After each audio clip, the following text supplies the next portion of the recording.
Selon des rapports récents, le télétravail, initialement imposé par la crise sanitaire du Covid-19, a profondément transformé les modes de travail en France, soulevant des questions cruciales sur son impact à long terme sur la santé, la productivité et l'organisation du travail. Depuis la crise sanitaire de 2020, le télétravail a connu une évolution significative en France, passant d'une pratique marginale à un mode d'organisation largement adopté. En 2019, seulement 4% des salariés pratiquaient le télétravail de manière régulière. La pandémie a provoqué une augmentation spectaculaire de ce chiffre, atteignant 27% des salariés en janvier 2021. L'adoption du télétravail s'est faite de manière inégale selon les secteurs et les catégories socio-professionnelles.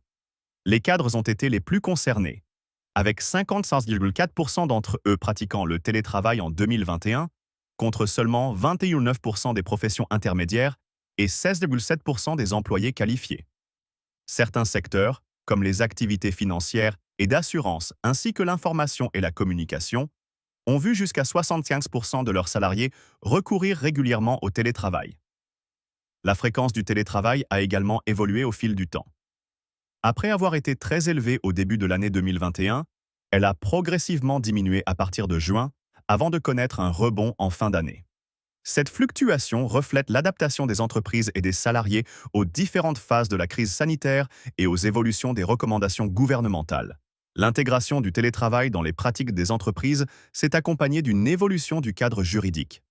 L'Accord national interprofessionnel, ANI, du 26 novembre 2020 est venu compléter les dispositions existantes, renforçant notamment les principes d'égalité de traitement entre télétravailleurs et travailleurs sur site, ainsi que le droit à la déconnexion. Malgré une tendance à la baisse par rapport au pic de la crise, le télétravail semble s'être durablement installé dans le paysage professionnel français. En 2023, 33% des salariés français pratiquaient le télétravail au moins une fois par semaine. Cette persistance s'explique en partie par la satisfaction des salariés. Selon une étude, 8 télétravailleurs sur 10 souhaitent poursuivre cette pratique, bien qu'avec une intensité réduite par rapport à la période de crise. L'évolution des pratiques de télétravail a également mis en lumière certains défis, notamment en termes d'équipement et d'aménagement des espaces de travail à domicile. Seulement 24% des télétravailleurs disposent d'un bureau dans une pièce dédiée pour télétravailler, ce qui soulève des questions sur les conditions de travail et l'équilibre vie professionnelle-vie personnelle. En conclusion, l'évolution du télétravail depuis 2020 montre une transformation profonde des modes d'organisation du travail en France. Passé d'une pratique d'exception à une norme pour de nombreux salariés, le télétravail continue de soulever des questions d'adaptation, tant pour les entreprises que pour les employés, dans la recherche d'un équilibre optimal entre flexibilité et efficacité. Le télétravail a eu des impacts significatifs sur la santé mentale et physique des salariés, avec des effets à la fois positifs et négatifs. Sur le plan de la santé mentale, le télétravail a permis de réduire certains facteurs de stress liés au travail en présentiel. La suppression des déplacements domicile-travail a notamment contribué à diminuer la fatigue et l'anxiété associées au transport. De plus, la flexibilité accrue dans l'organisation du temps de travail a permis à de nombreux salariés de mieux concilier vie professionnelle et vie personnelle, ce qui peut avoir un effet protecteur contre le burn-out. Cependant, le télétravail a également engendré de nouveaux risques psychosociaux. L'isolement social et le sentiment de solitude sont des problématiques fréquemment rapportées, avec 37% des salariés français considérant l'isolement comme un risque psychosocial lié au télétravail. Cette situation peut entraîner une perte de motivation, un sentiment d'abandon, de l'anxiété, voire des états dépressifs. Le stress lié à l'hyperconnexion et à la difficulté de déconnecter est un autre enjeu majeur. De nombreux télétravailleurs rapportent une augmentation du temps de travail et de la charge ressentie, avec 5% décrivant même une submersion de leur temps personnel. Cette situation peut conduire à un phénomène de workaholisme, une véritable addiction au travail, particulièrement prégnante dans les métiers liés aux nouvelles technologies. Sur le plan physique, le télétravail présente également des risques importants, souvent sous-estimés. L'ergonomie inadéquate des postes de travail à domicile est une préoccupation majeure. Seulement 24% des télétravailleurs disposent d'un bureau dans une pièce dédiée, ce qui peut entraîner des postures de travail inappropriées. Cette situation favorise l'apparition de troubles musculosquelettiques, TMS, tels que des lombalgies, des tendinopathies ou des cervicalgies. La sédentarité accrue est un autre risque physique important du télétravail. La réduction des déplacements et la tendance à rester assis pendant de longues périodes peuvent avoir des effets néfastes sur la santé cardiovasculaire et métabolique. Face à ces risques, plusieurs pistes d'action sont recommandées. Pour la santé mentale, il est crucial de maintenir le lien social, même à distance, par le biais de rituels d'équipe virtuels et d'outils collaboratifs. Les managers ont un rôle clé à jouer dans la détection des signes de mal-être et le maintien de la cohésion d'équipe. Pour la santé physique, l'aménagement ergonomique du poste de travail à domicile est essentiel. Il est également recommandé d'intégrer une activité physique régulière dans la routine de télétravail, avec des pauses actives tout au long de la journée.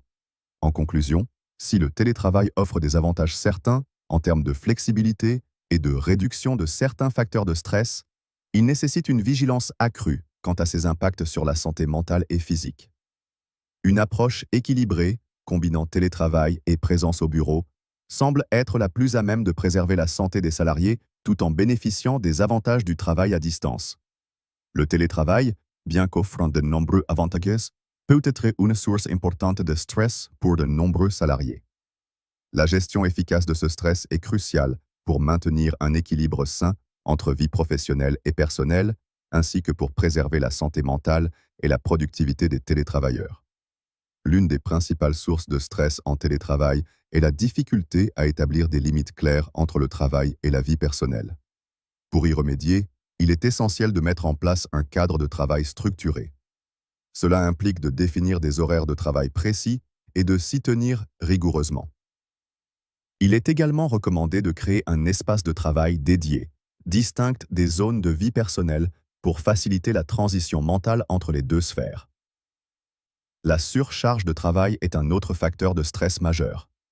Une étude a révélé que les télétravailleurs effectuent en moyenne 7,75 heures supplémentaires non rémunérées par semaine. Pour contrer cette tendance, il est crucial d'apprendre à gérer efficacement son temps et ses priorités. L'utilisation de techniques comme la méthode Pomodoro ou la planification hebdomadaire peut aider à maintenir une productivité élevée tout en évitant le surmenage. L'isolement social, fréquemment cité comme un inconvénient du télétravail, peut également contribuer au stress. Pour y faire face, il est important de maintenir des contacts réguliers avec ses collègues et sa hiérarchie.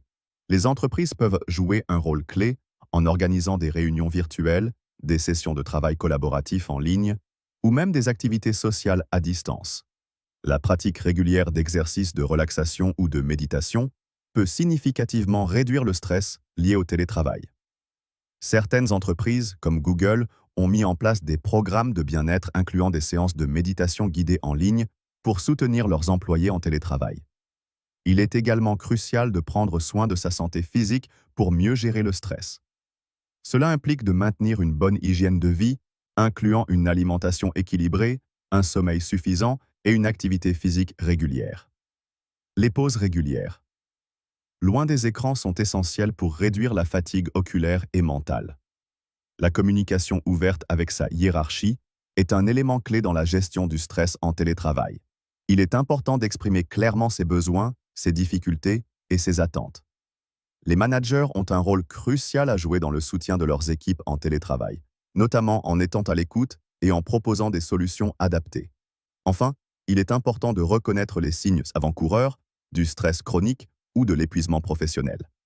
Ces signes peuvent inclure une fatigue persistante, une baisse de motivation, des troubles du sommeil ou une irritabilité accrue. Si ces symptômes persistent, il ne faut pas hésiter à solliciter de l'aide, que ce soit auprès de son employeur ou d'un professionnel de santé. En conclusion, la gestion efficace du stress en télétravail nécessite une approche multidimensionnelle, combinant organisation personnelle, maintien du lien social, pratique de bien-être et communication ouverte. En adoptant ces stratégies, les télétravailleurs peuvent non seulement réduire leur niveau de stress, mais aussi améliorer leur bien-être global et leur efficacité professionnelle. La transformation des espaces de bureau est devenue un enjeu majeur pour les entreprises à l'ère du travail hybride. Cette évolution répond à plusieurs objectifs: s'adapter aux nouveaux modes de travail, optimiser l'utilisation des espaces et favoriser la collaboration entre les employés. L'un des concepts clés de cette transformation est le Flex Office ou Smart Office. Il consiste à modifier l'espace de travail selon les besoins des salariés, la culture et les comportements de l'entreprise. Dans ce modèle, les bureaux fixes individuels sont remplacés par des postes de travail interchangeables. Selon une enquête, le taux d'entreprises disposant de bureaux fermés, individuels ou collectifs, est passé de 50% avant les projets d'aménagement à 32% après. Les nouveaux aménagements des bureaux hybrides intègrent désormais divers types d'espaces pour répondre aux différents besoins des collaborateurs. Phonebox, pour passer des appels sans déranger les collègues, salle de créativité. Pour les brainstormings en équipe, espace de silence. Dédiés à la concentration et aux travaux de longue durée, espaces de rencontre, comme des cafétérias conviviales pour favoriser les échanges informels. Campfire, salle de réunion en cercle pour des réunions plus collaboratives. Parois amovibles, pour modifier facilement l'organisation des espaces bureaux multifonctions, ajustables en hauteur et transformables selon les besoins. Casier, pour que chacun puisse ranger ses affaires personnelles. Ces aménagements visent à créer un environnement de travail plus flexible et adapté aux différentes tâches et modes de collaboration. L'objectif est de faire du bureau un lieu attractif où les employés viennent principalement pour des activités sociales à forte valeur ajoutée, le travail créatif ou les échanges en face à face. La transformation des espaces de bureau s'accompagne souvent d'une réduction de la surface occupée. Certaines entreprises optent pour un ratio de 0,7 places par personne, tandis que d'autres vont jusqu'à un poste de travail pour 2 personnes. Cette optimisation de l'espace doit cependant être menée avec précaution pour éviter la saturation en cas de croissance des effectifs. L'implication des employés dans le processus de transformation est cruciale. Selon une enquête, 47% des entreprises cherchent à mieux répondre aux besoins des collaborateurs en offrant des espaces plus variés. La co-construction du projet avec les salariés est fortement recommandée par les experts en aménagement d'espaces de travail.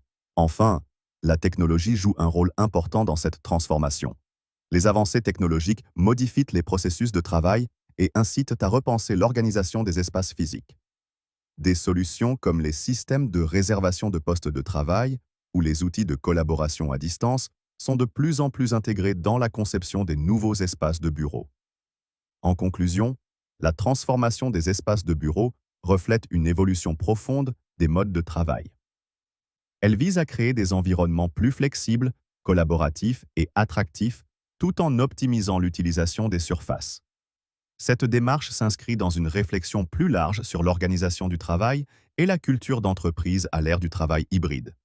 L'analyse des 3 années de télétravail depuis la fin du confinement révèle une transformation profonde et durable des modes de travail en France. Cette évolution a eu des impacts significatifs sur divers aspects de la vie professionnelle et personnelle des salariés, ainsi que sur l'organisation des entreprises. Le télétravail s'est largement démocratisé, passant d'une pratique marginale à un mode d'organisation largement adopté. En 2023, 33% des salariés français pratiquaient le télétravail au moins une fois par semaine, contre seulement 4% avant la crise sanitaire. Cette adoption massive a cependant été inégale selon les secteurs et les catégories socio-professionnelles, touchant davantage les cadres et certains secteurs, comme les activités financières et d'assurance. L'impact du télétravail sur la santé mentale et physique des salariés s'est révélé ambivalent. D'un côté, il a permis de réduire certains facteurs de stress liés au travail en présentiel, comme les déplacements domicile-travail. De l'autre, il a engendré de nouveaux risques psychosociaux, notamment l'isolement social et le stress lié à l'hyperconnexion. Sur le plan physique, les risques liés à l'ergonomie inadéquate des postes de travail à domicile et à la sédentarité accrue sont devenus des préoccupations majeures. La gestion du stress en télétravail s'est imposée comme un enjeu crucial. Les principales sources de stress identifiées sont la difficulté à établir des limites claires entre vie professionnelle et personnelle, la surcharge de travail et l'isolement social. Des stratégies de gestion du stress ont été développées, incluant la mise en place d'un cadre de travail structuré, la pratique d'exercices de relaxation et le maintien de contacts réguliers avec les collègues. La transformation des espaces de bureau est apparue comme une conséquence directe de l'adoption massive du télétravail.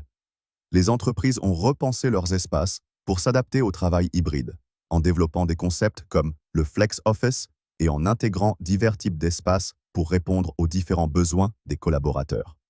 Cette évolution s'est souvent accompagnée d'une réduction de la surface de bureau occupée, avec des ratios allant jusqu'à un poste de travail pour 2 personnes dans certaines entreprises. En conclusion, ces 3 années de télétravail ont profondément modifié le paysage professionnel français. Si cette pratique semble s'être durablement installée, elle continue de soulever des questions d'adaptation, tant pour les entreprises que pour les employés. L'enjeu pour l'avenir sera de trouver un équilibre optimal entre flexibilité et efficacité, tout en préservant la santé et le bien-être des salariés. Cela nécessitera une approche holistique, prenant en compte les aspects organisationnels, technologiques, sociaux et sanitaires du télétravail.